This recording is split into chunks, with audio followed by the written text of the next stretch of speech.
Hello everyone. इस video का topic of discussion है फाइलम एस्ट्रेलमिंथीज।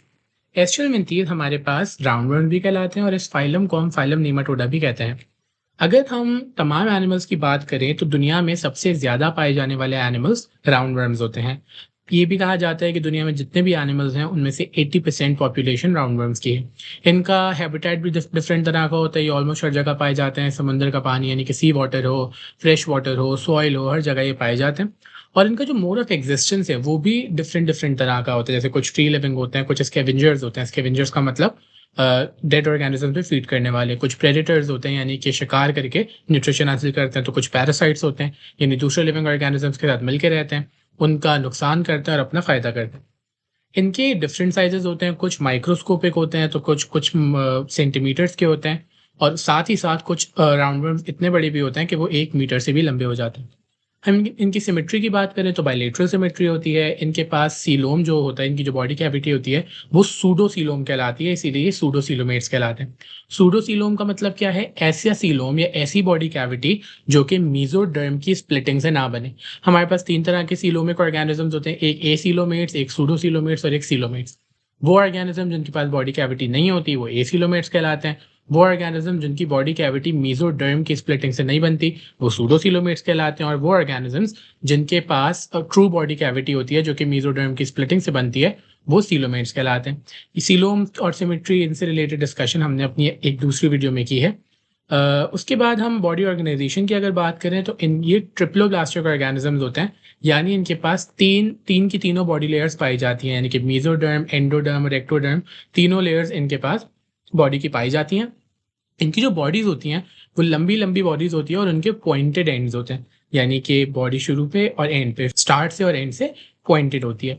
साथ ही साथ इनकी जो बॉडी होती है वो कहलाती है tube within a tube body structure या tube within a tube body. इसकी वजह क्या होती है? तो बेसिकली होता ये है कि जो राउंडवर्म्स होते हैं उनके पास एक ट्यूब लाइक डाइजेस्टिव सिस्टम या ट्यूब लाइक एलिमेंट्री कैनाल पाया जाता है। और वो ट्यूब लाइक एलिमेंट्री कैनाल एक दूसरी ट्यूब जो कि उनकी बॉडी की सरफेस बना रही होती है उससे कवर्ड हुई होती है। इसी वजह से कि एक ट्यूब हो गई हमारी बॉडी की सरफेस, दूसरी ट्यूब हो गई हमारी एलिमेंट्री कैनाल, तो इस वजह से ये कहलाती है tube within a tube body. इन दोनों ट्यूब्स यानी कि बॉडी वॉल और एलिमेंट्री कैनाल के बीच में एक खाली कैविटी पाई जाती है, उसके अंदर फ्लूइड फिल हुआ होता है और वो कैविटी हमारे पास कहलाती है सूडोसील।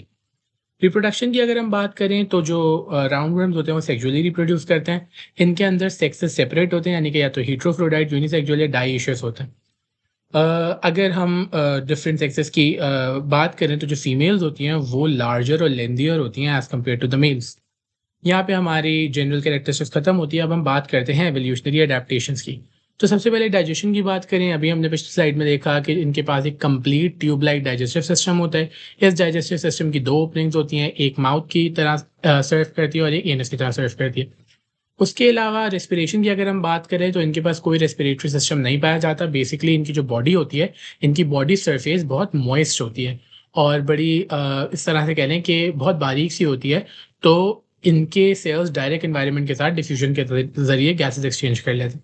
एक्सक्रीशन की अगर हम बात करें तो इनके अंदर एक्सक्रीशन का सिस्टम पाया जाता है। बेसिकली होता ये है कि पूरी बॉडी में 2 लॉन्गिट्यूडनल कैनाल, यानी पूरी बॉडी में 2 कैनाल्स लेफ्ट पे और राइट पे रन कर रहे होते हैं और ये कैनाल्स अल्टीमेटली जाके एक पोर के अंदर ओपन हो रहे होते हैं और वो पोर हमारे पास कहलाता है एक्सक्रीटरी पोर। ये जो पोर होता है ये इनकी वेंट्रल सरफेस यानी आगे वाली बॉडी की साइड पे मौजूद होता है। तो 2 कैनाल्स रन करते हुए गए, हर जगह से वेस्ट कलेक्ट करते हुए गए और उन्होंने उसको उस पोर के ज़रिए बॉडी से बाहर एक्सक्रीट आउट करवा दिया। इनके पास कोई सर्कुलेटरी सिस्टम नहीं पाया जाता। अगर हम नर्वस सिस्टम की बात करें तो इनका नर्वस सिस्टम कुछ इस तरह का बना हुआ होता है कि इनका जो फेरिंक्स होता है, फेरिंक्स के पास इनके इनके फेरिंक्स के पास एक रिंग शेप्ड ब्रेन होता है जो कि एक गैंग्लियोनिक ब्रेन होता है। रिंग शेप्ड का मतलब वो रिंग की फॉर्म में अरेंज हुआ होता है और गैंग्लियोनिक का मतलब हमने लास्ट वीडियो में देखा था जो हमने फाइलम प्लेटिहेलमिन्थीज में पढ़ी थी कि गैंग्लियोनिक ब्रेन का मतलब है गैंग्लिया कहलाते हैं अ कलेक्शन ऑफ सेल्स। तो ये कहलाते हैं गैंग्लियन और अगर एक से ज़्यादा होते तो ये कहलाते हैं गैंग्लिया। तो गैंग्लियोनिक का मतलब है कि इनका जो ब्रेन होता है वो बेसिकली कुछ नर्व सेल्स की कलेक्शन से बना हुआ होता है और साथ ही साथ ये रिंग शेप में अरेंज हुआ होता है। उसके अलावा ब्रेन से 2 नर्व कॉर्ड्स निकलती हैं, एक बॉडी के आगे वाली साइड पे रन करती है, एक बॉडी के पीछे वाली साइड पे रन करती है। जो आगे वाली साइड पे रन करती है वो वेंट्रल नर्व कॉर्ड कहलाती है, जो पीछे वाली साइड पे रन करती है वो डोर्सल नर्व कॉर्ड कहलाती है। और ये दोनों की दोनों नर्व कॉर्ड्स गैंग्लियोनिक ब्रेन से निकल के पूरी बॉडी में एक्सटेंड हो रही होती हैं। साथ ही साथ इनके माउथ के पास कुछ स्ट्रक्चर्स होते हैं, कुछ सेंसरी स्ट्रक्चर्स होते हैं जो हमारे पास कहलाते हैं पैपिला। इन पैपिला के ज़रिए भी ये चीज़ों को सेंस कर रहे होते हैं। यहाँ पे हमारी एवोल्यूशनरी अडेप्टेशन भी खत्म होती है। अब आइए इससे रिलेटेड एक क्वेश्चन को सॉल्व करते हैं। यहाँ पे मुझे पूछा गया है which of the following are animal with pointed ends in a tube like digestive tract. अभी हमने पढ़ा कि ये नीमाटोडा की कैरेक्टरिस्टिक्स होती हैं और ये इसका सही जवाब है। Thank you.